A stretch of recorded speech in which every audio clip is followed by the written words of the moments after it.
Oke, jadi sekarang kita akan membahas masing-masing pendekatan dari feature matching theories. Jadi ingat ya, feature matching theories bicara mengenai kita membandingkan sensasi yang masuk, ya, stimulus eksternal yang masuk dengan fitur-fitur tertentu saja dari apa yang kita punya, bukan keseluruhan template.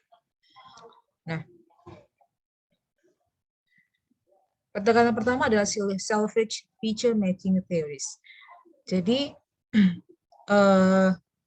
dia bilang, jadi dalam feature matching theories ini ada beberapa demand atau yang mengganggu atau masuk ke dalam persepsi visual kita.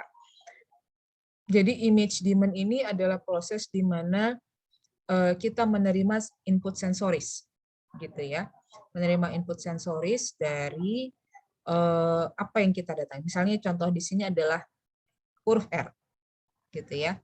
Nah, nanti dia ada 4 demand, dibilangnya, yang berperan dalam proses persepsi kita. Jadi ada image demand, ada feature demands, cognitive demand, sama decisions demand. Nah, jadi di sini image demand dia ada yang masuk, kemudian ditangkap oleh indera kita. Kemudian apa sih yang kita tangkap ini? Nah, feature demands ini nanti akan mencoba mengaitkan apa yang kita lihat dengan fitur-fitur. Jadi misalnya kita akan melihat ada fitur garis vertikal seperti ini. Lalu kemudian bahwa ada 2 garis horizontal. Oke. Lalu ada garis miring. Ya, huruf R itu ada garis miring. Lalu kemudian ada sudut. Gitu ya, ada right angle. Ada sudut sebelah kanan gitu ya. Ada sudut seperti ini. Lalu ada acute angles, jadi sudut yang tajam. Oke, ada sudut yang tajam. Jadi misalnya dari R ini ada sudut yang tajam. Lalu ada discontinuous curve. Ada kurva, garis lengkung di sini, gitu ya. Lalu ada continuous curve. Ada continuous curve nggak di sini, gitu ya. Nah, di sini dari fitur-fitur yang terdeteksi, gitu ya. Jadi ada 1, 2, 3, 4, 5, 6. Ada 6 fitur yang terdeteksi. Cognitive demand itu bisa saja memunculkan kombinasi-kombinasi yang mungkin dari fitur-fitur yang kita amati. Bisa saja dia bilang itu D, ada P, ada R. Kenapa? Misalnya ada garis vertikalnya, ada 2 garis horizontalnya, ada lengkungan, garis lengkung. Ya. Atau P, misalnya ada 2 garis vertikal, ada lengkungan, ada 1 garis ada 2 garis horizontal, 1 vertikal, 1 lengkung. Gitu. Nah, nanti kemudian ada yang namanya, kemudian ada huruf R. Jadi ini yang mungkin. Ya. Nah, nanti decision demand di sini adalah yang kemudian mendengarkan yang loudest shot, yang paling paling menonjol, paling mirip itu yang mana, gitu ya.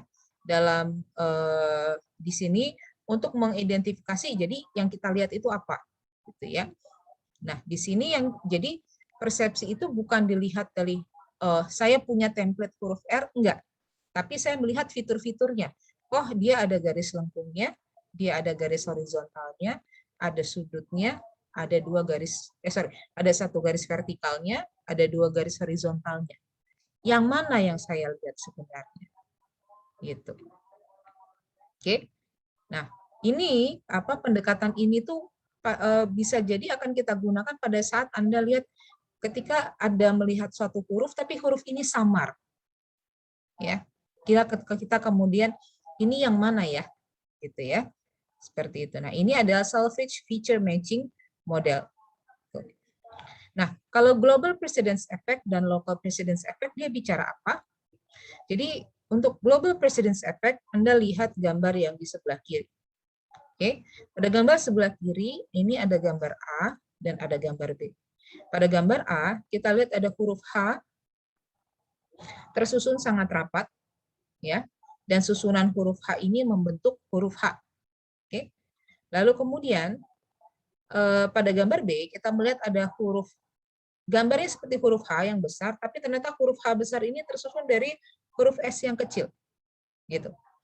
Nah, gambar global, yaitu gambar H besar di sini, itu akan mempengaruhi kemampuan kita mengidentifikasi gambar lokal atau huruf kecil pada gambar A dan B saat gambar lokal itu disusun sangat rapat.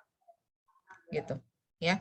Jadi, kemampuan kita mengidentifikasi huruf H yang di sini itu akan lebih cepat ketimbang kita mengidentifikasi huruf S pada gambar B. Kenapa? Karena globalnya huruf H besar ini sangat mempengaruhi. Dan ini terjadi ketika dia sangat rapat. Nah, tapi pada gambar yang di sebelah kanan, local precedence effect, ya, kita akan melihat bahwa mengidentifikasi huruf lokal itu akan lebih mudah saat dia disusun renggang. Oke. Dan gambar global bahwa di sini ada huruf H besar yang kita lihat itu akan menjadi sulit diidentifikasi. Ya. Nah, ini apa? Ini bicara feature matching. Jadi fitur itu akan menjadi apa? Sesuatu yang apa namanya? Yang kita lihat di sini menyamakan fitur suatu pola dengan fitur yang tersimpan dalam ingatan.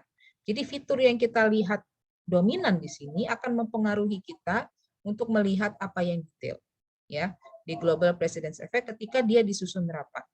Nah, sedangkan pada local precedence effect, mengidentifikasi huruf yang lokal tadi, H tadi akan lebih mudah, atau S ini akan lebih mudah diidentifikasi.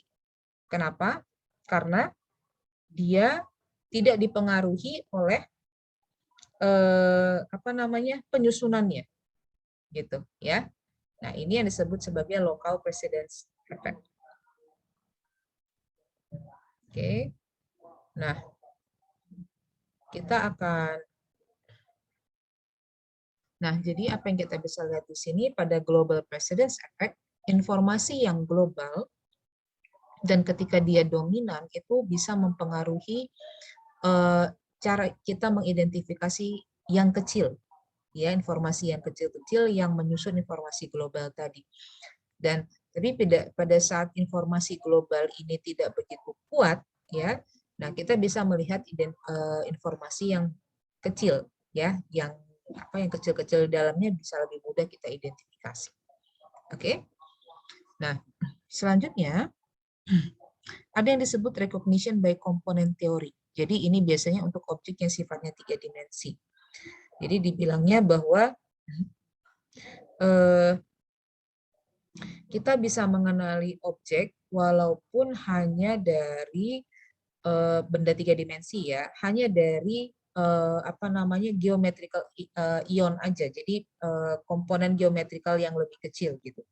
Ya, kita melihat objek dengan mengamati tepi-tepi dari objek dan menguraikan mereka ke dalam gion-gion. Dan walau sudut pandang berubah, kita masih dapat mengenali. Nah, di sini misalnya, jadi sebagai contoh, mungkin ketika Anda melihat gelas ini, gitu ya. Saya lihat ya. Gelas ini, sulit untuk melihat gelasnya. Oke, gelas. Nah, saya lagi pegang gelas, gitu ya. Nah, gelas ini, mungkin saya akan mematikan video background-nya.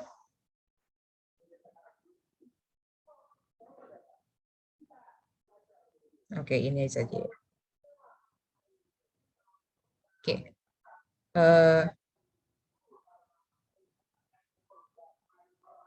Nah, ini gelas. Oke. Jadi kalau misalnya kita hanya melihat cangkir ini, hanya bagian ininya saja, ya. Jadi kalau kita lihat cangkir ini itu akan terdiri dari bagian lengkungan, gitu ya. Ada bagian apa namanya, bagian atasnya, bagian cangkirnya, gitu. Jadi kita bisa membagi ini ke dalam apa namanya, bagian-bagian yang lebih kecil. Atau misalnya dari sini ada fitur yang ini gitu ya. Nah, jadi kalau menurut Richard tadi, karena kita membagi ini ke dalam komponen-komponen geometrikal yang lebih kecil gitu ya, kita bisa mengamati bahwa ini itu gelas walaupun hanya melihat bagian ininya saja, ya. Oh, yang saya lihat itu cangkir misalnya. Nah, ini pendapat dari Richard Biderman seperti itu. Tapi kalau dari apa yang saya baca, ya ternyata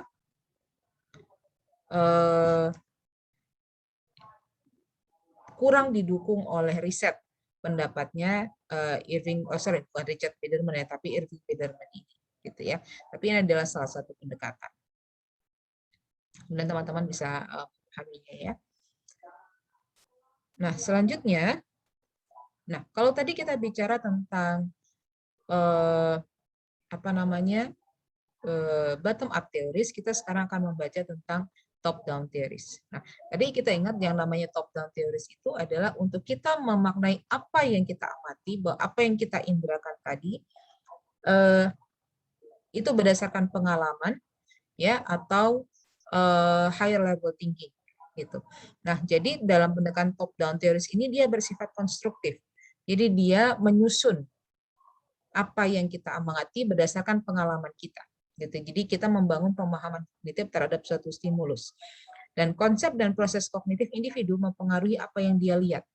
Ini disebut juga sebagai intelligent perception. Nah, ini sebagai contoh. Oke. Teman-teman akan melihat ini kalau Anda membaca ini ya, yang bagian atas. Oke. Apa yang Anda baca? Mungkin Anda akan otomatis bicara the cat. Gitu. Pertanyaannya adalah kenapa Anda membaca ini sebagai cat? Gitu ya. Nah, karena tadi ada huruf C dan huruf T. Dia mengawali kata ini dan mengakhiri kata ini. Nah, pengalaman kita sebelumnya itu membuat kita kemudian memahami ini ya. Jadi walaupun dia tidak utuh hurufnya, kita menganggap ini sebagai the cat. Gitu, ya. Jadi yang paling masuk akal untuk memahami ini adalah cat. Gitu. Nah, ini yang kita sebut sebagai bahwa pengalaman kita higher level tinggi itu membuat kita menyebutkan ini atau membuat ini kemudian kita baca the cat. Ya. Seperti itu. Mungkin tapi sebenarnya bisa aja kita baca the CHT gitu. Tapi yang otomatis kita lakukan adalah membaca itu sebagai the cat. Jadi di mana top down-nya bahwa ketika ada huruf C di sini dan ada huruf T di belakangnya, maka secara alamiah atau secara otomatis kita akan membaca ini sebagai cat. Karena kita sudah punya informasi itu sebelumnya. Tapi kalau kita nggak punya informasi tentang kata cat, bisa jadi kita akan membaca ini sebagai CHT. Ya, tapi pengalaman kita sebelumnya akan mempengaruhi kita pemaknaan kita terhadap apa yang kita lihat ini. Oke. Nah, lalu kemudian dalam proses persepsi ya ada yang disebut dengan ilusi. Ya, ilusi ini terjadi karena faktor sistem perseptual pada indera manusia. Jadi ada sel-sel di dalam mata kita gitu ya, di retina kita yang kemudian membuat kita memiliki suatu persepsi tertentu seolah-olah melihat apa yang sebenarnya tidak ada. Sebagai contoh, kalau Anda mengamati kotak ini, ya, Anda pasti akan melihat bahwa ada titik-titik di sini ya, di yang bukan yang Anda fokuskan, tapi di sekitarnya bahwa itu ada titik abu-abu berpendar. Ya. Nah, apa yang membuat kita bisa seperti itu? Nah, ini karena adanya penginderaan, ada proses di dalam mata kita tadi. Lalu juga Muller-Lyer illusion. Ya, ini ditemukan oleh Muller-Lyer. Jadi, kalau Anda lihat pada dua garis ini, garis yang ini dengan garis yang ini, pertanyaannya adalah mana yang lebih panjang? Oke. Kita otomatis akan melihat bahwa ini lebih panjang. Oke, yang ini lebih pendek. Kenapa? Padahal sebenarnya teman-teman, kedua garis ini sama panjangnya. Nanti bisa diukur, ya. Nah, apa yang membuat ini seolah-olah lebih panjang dan satu lebih pendek? Karena ini tadi ada bagaimana garis sudut ini dibuat berbeda. Yang satu menghadap ke atas dan ke bawah, satu lagi menghadap ke dalam. Yang ini menghadap keluar, ya, ini menghadap ke dalam. Nah, ini membuat satu ilusi bahwa yang satu lebih panjang dibandingkan yang di sebelahnya, padahal panjangnya sama. Oke. Di Ames Room, ini satu eksperimen, ya. Ini mungkin ada yang pernah nih, saya tahu beberapa museum mungkin membuat kita seolah-olah melihat, jadi kalau misalnya bapak sama anak, bapaknya akan terlihat lebih kecil dibandingin anaknya. Nah, kayak gini ada dua boneka, padahal boneka ini sebenarnya sama. Oke. Tapi kenapa boneka yang ini terlihat lebih tinggi dibandingkan boneka yang ini? Karena ternyata kalau kita lihat penampangnya, ya, jadi bangunan ini disusun seperti ini, ya, yang aslinya. Jadi ruangan-ruangan yang membuat bapak seolah tampak lebih kecil daripada anaknya karena susunan ruangan, dan ketika kita melihatnya kita menggunakan satu mata di sini. Oke. Nah, penggunaan satu mata dengan komposisi ruangan seperti ini membuat kita melihat seolah-olah yang satu lebih besar pada yang lain, padahal sebenarnya ukurannya sama. Ya, ini di Ames Room. Nah, dalam proses persepsi ini dikenal juga yang namanya hukum Gestalt. Ya, Gestalt ini berasal dari bahasa Jerman, ya, yang berarti kita itu melihat itu secara keseluruhan, bukan bagian per bagian, gitu.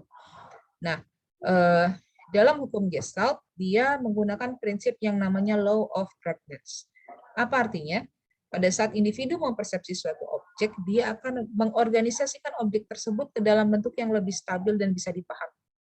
Jadi apa yang kita lihat, apa yang kita indrakan, itu akan kita susun sedemikian rupa agar kita bisa paham. Gitu. Ya. Jadi kita ngelihatnya the whole, bukan bagian per bagian.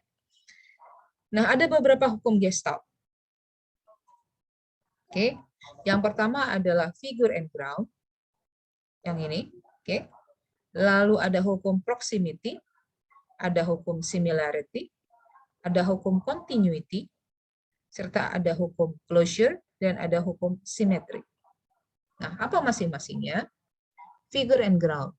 Jadi dalam prinsip figure and ground, jadi pada saat kita melihat suatu objek visual, ya,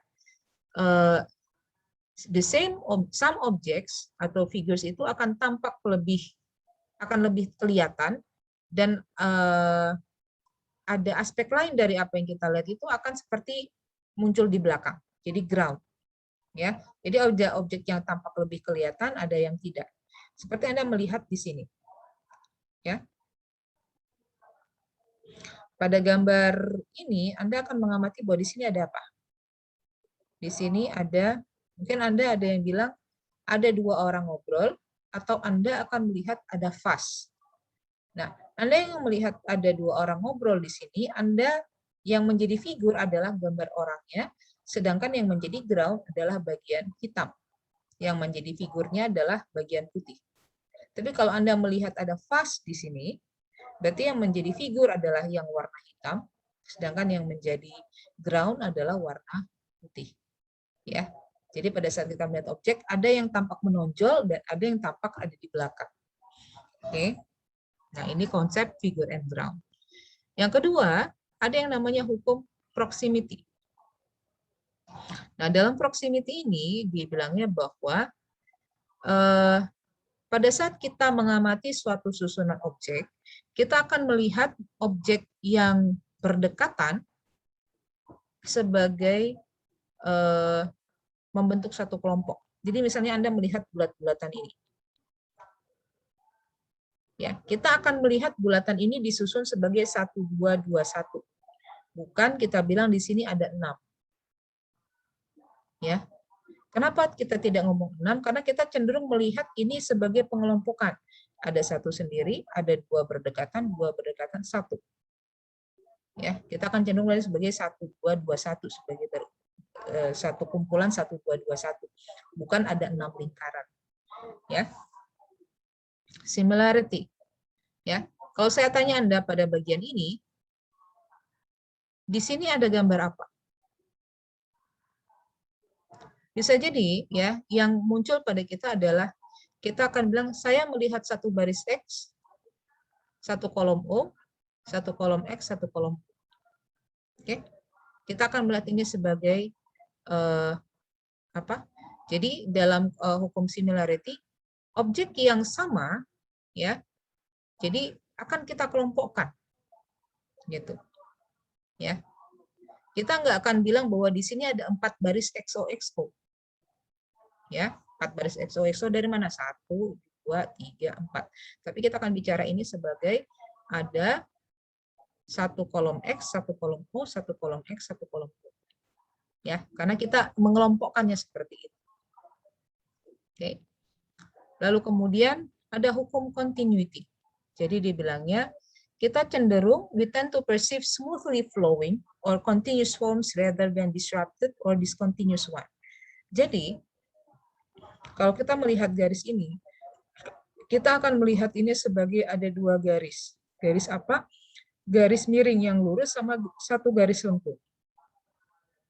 Kita nggak akan bilang bahwa ini ada satu terdiri dari V terbalik, ya, ada garis V dengan ada V terbalik di bawahnya. Kita akan melihat yang continuous ketimbang yang discontinuous. Ya, kita akan cenderung melihat yang ini garis lengkung 1 sama garis miring 1 ketimbang kita melihat bentuk V atau V terbalik. Ya. Lalu ada prinsip closure. Dalam prinsip closure ini kita akan melihat bahwa ketika tadi yang seperti saya bilang di awal ya, kita akan cenderung melihat ini walaupun dia terpisah-pisah tapi kita akan menyatukannya. Ya, we tend to perceptually close up or complete objects that are not in fact complete. Jadi sesuatu yang nggak komplit biasanya akan kita komplitkan, gitu. Sehingga kemudian kita mempersepsi, oh ini ada segitiga tapi dia terpisah. Ini ada lingkaran. Ya, ketimbang kita sebut ini ada 3 garis berbentuk sudut atau ada 4 garis lengkung. Oke, jadi akan kita cenderung satukan. Nah, lalu kemudian ada konsep yang namanya simetri. Dalam konsep simetri ini, kita akan cenderung mempersepsi objek sebagai mirror image atau bayangan cermin. Ya, pada saat kita melihat ada dia tengah-tengah berhadapan seperti ini. Ya, ini bayangan cermin ini bayangan cermin ini, dan seterusnya. Ini konsep simetri. Oke, bisa dipahami teman-teman? Kalau ada yang kurang jelas, nanti bisa Anda tanyakan di forum ya atau di grup. Dan Anda juga bisa mencari contoh fenomena apa yang Anda alami yang bisa dijelaskan oleh prinsip Gestalt. Oke? Nah, analogi hukum Gestalt kalau kita lihat tadi ini kan adalah pada persepsi visual ya. Tapi ini juga bisa terjadi pada persepsi auditori. Jadi dibilangnya ada prinsip location. Jadi suara yang dibuat oleh sounds created by a particular source usually come from one location, one position in space, or move in slowly, changing, and or continuous way. Jadi biasanya kita akan cenderung mendengarkan kalau bahwa oh dia bergerak, gitu ya. Suara itu cenderung bergerak. Oke. Lalu similarity of timbre. Sounds that have the same timbre are often produced by the same source. Di sini misalnya similar sounding stimuli are grouped together. Gitu. Jadi ketika ada suara yang mirip, kita akan cenderung dia berada dalam satu kelompok yang sama. Gitu. Suara yang berasal dari frekuensi yang serupa akan kita anggap sebagai sumbernya sama. Gitu ya. Lalu ada temporal proximity. Sounds that occur in rapid progression tend to be produced by the same source. Jadi kalau suara itu berdekatan, asumsi kita adalah dia dihasilkan oleh sumber yang sama, gitu. Ya, jadi ini adalah analogi hukum Gestalt. Jadi kita melihatnya sebagai satu kesatuan, gitu ya. Jadi enggak sebagai suara yang terpisah-pisah.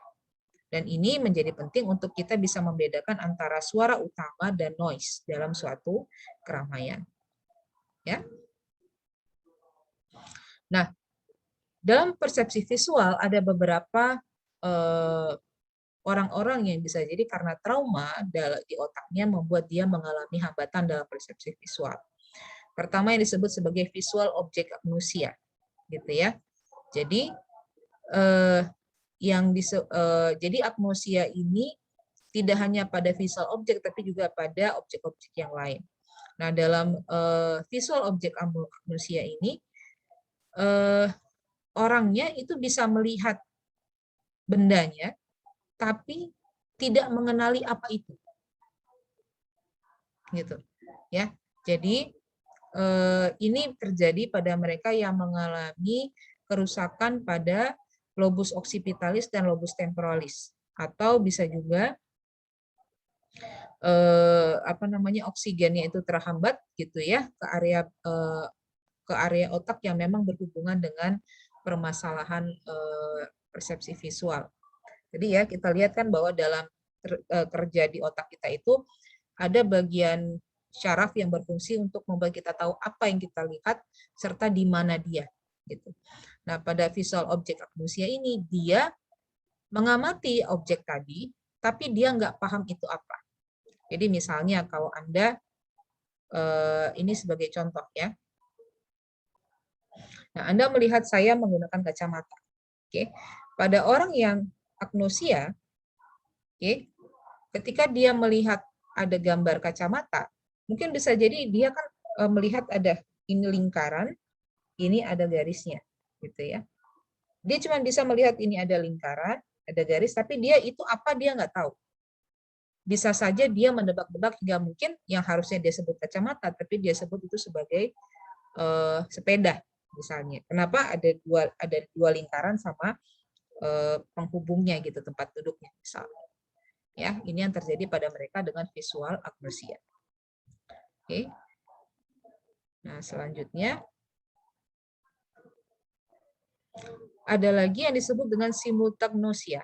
Anda bisa lihat gambar di sini. Ya.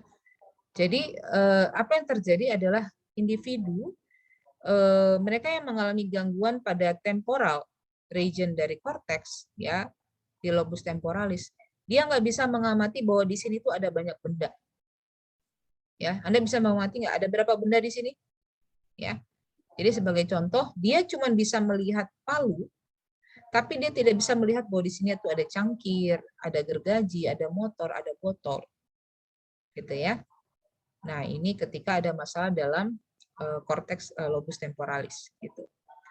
Lalu ada juga optik ataksia ya. Jadi ini adalah hambatan untuk menggunakan sistem visual kita untuk mengarahkan gerakan. Jadi tadi yang saya contohkan, misalnya di sini saya melihat ada gelas, saya kesulitan untuk mengarahkan atau kemana saya harus mengarahkan tangan saya untuk mengambil gelas tersebut, ya, karena ada hambatan tadi, gitu. Oke, nah ini beberapa permasalahan dalam persepsi visual yang bisa menghambat.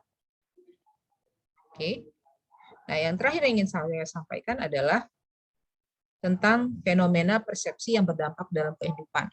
Salah satunya ada yang disebut sebagai change blindness.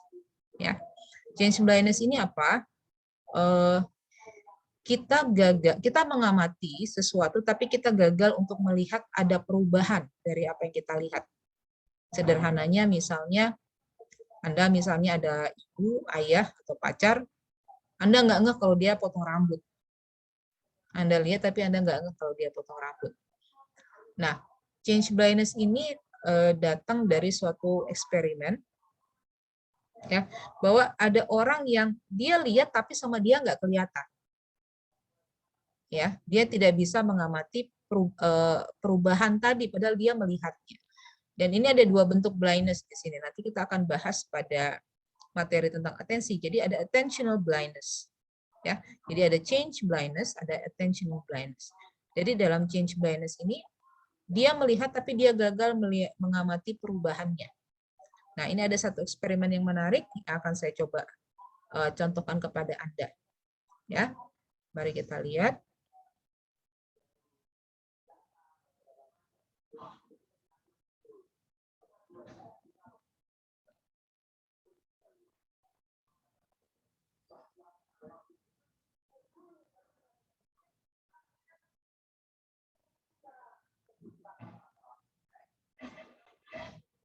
Oke. Nah, mari kita amati. To take part in a quick experiment. Take a look at this.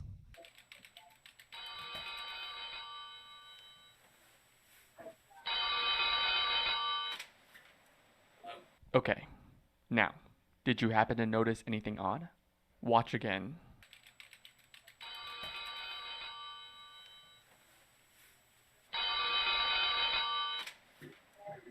See any changes? Don't worry if you didn't see that it's two different men. It means your brain is doing exactly what it should be. It's focusing on the meaning of the scene rather than on the irrelevant details.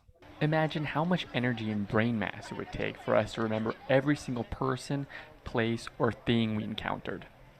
The things that matter, a conversation with a coworker, or your child's first step, would be drowned by a deluge of information. So when there are minor changes to the world around us, we often don't pick up on them. There are two similar phenomena at work. Inattentional blindness is the failure to notice something that's fully obvious right there in front of you when your attention is engaged on something or someone else. Change blindness is a failure to notice a difference between what's there right now and what was there a moment ago. Scientists such as Daniel Simons from the University of Illinois have spent years devising experiments testing just how perceptive and unperceptive humans actually are. So we feel like we're aware of everything, that we're taking in all of the details, and that if something important happens, we'll automatically notice it. It'll capture our attention.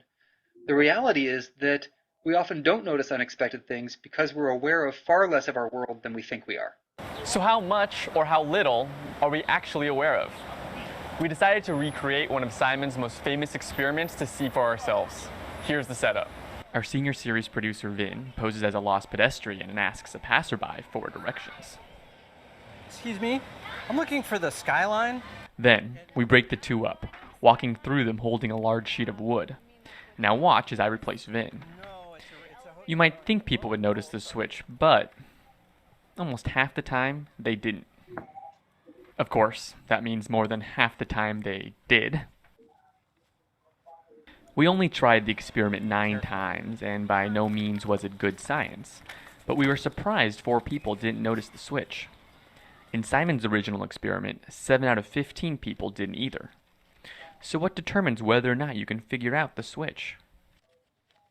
When you look at another person, you encode what's relevant for what you're doing right then, in that case, giving directions, and you don't pay attention to the details that are irrelevant, say what color their shirt is or exactly how tall they are. As long as you are able to make sense of the meaning of the scene and roughly the main categories of that person, say their height, their age, what race they are, what sex they are, as long as those important things don't change, the meaning of the scene really hasn't changed and you're not going to notice that anything's different. Scientists have documented inattentional and change blindness since the 1970s, and while they allow you to focus your attention, this failure to see every detail can prove costly. Drivers often cause accidents because they overlook quick changes to their environments, such as pedestrians or cyclists. Faulty memories can wreak havoc during eyewitness testimony. The goal of vision isn't to build a photograph or a complete model of the world in your mind. The goal of vision is to make sense of the meaning of the world around you. Being aware of our limitations can help us adapt and compensate for them, allowing us to do things that prevent the really negative consequences that can happen due to failures of awareness. For example, Simons thinks that people might be willing to put away their cell phone when driving if they just understood the limits to their attention. Juries might realize that eyewitness testimony is far from ideal. And the next time you and a friend are fighting about the details of a past event, it's likely you're both wrong. Now that's something to remember.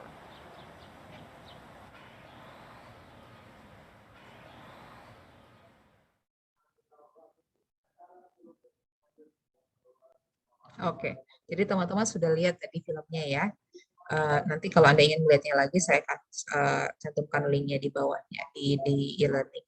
Jadi ada yang namanya change blindness. Jadi intinya adalah kalau kita lihat penjelasan dari pakar yang tadi di interview bahwa yang kita amati itu adalah apa yang penting bagi kita pada saat itu.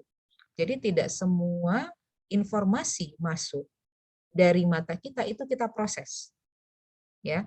Jadi karena dia tidak semuanya kita proses, maka bisa jadi ketika ada perubahan yang memang itu tidak penting bagi kita, ya, apa yang terjadi pada saat itu tidak membuat kita berpikir bahwa terjadi perubahan, gitu. Ya, saya tadi orangnya berganti, kita nggak dalam eksperimen tadi mereka nggak ngeh kalau orangnya tertukar, tapi ada juga yang ngeh, gitu ya. Nah, ini nanti dipengaruhi oleh tadi yang kita sebutkan di awal, yaitu bahwa ada yang disebut tadi, kita kembali saja ke yang bagian pertama, yaitu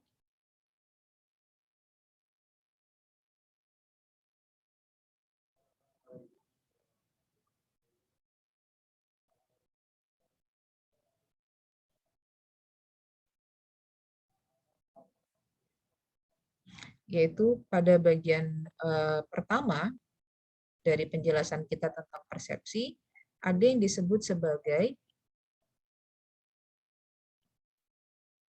ini, sensory conspicuity dan attention conspicuity.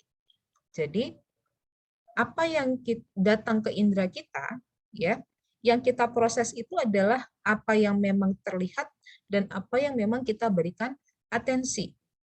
Ketika atensi kita tidak ke sana, ketika dia gambarnya atau tidak semua dari objek yang kita amati tadi tampak jelas, maka makna yang akan kita bentuk akan berbeda.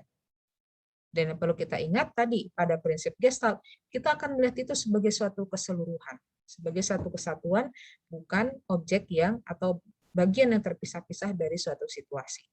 Ya, jadi ini dalam proses persepsi manusia, gitu ya. Ini sebagai gambaran Anda pahami proses persepsinya. Kenapa? Karena nanti kita akan masuk lagi kepada tahapan selanjutnya, itu dalam proses atensi, yang juga relevan di sini ya, dalam proses kita mempersepsi. Oke. Nah, demikian dulu informasi yang akan saya sampaikan dalam materi kali ini. Kalau ada pertanyaan, Anda bisa sampaikan di grup atau dalam forum yang akan saya tuliskan. Terima kasih. Assalamualaikum warahmatullahi wabarakatuh. Sampai jumpa lagi.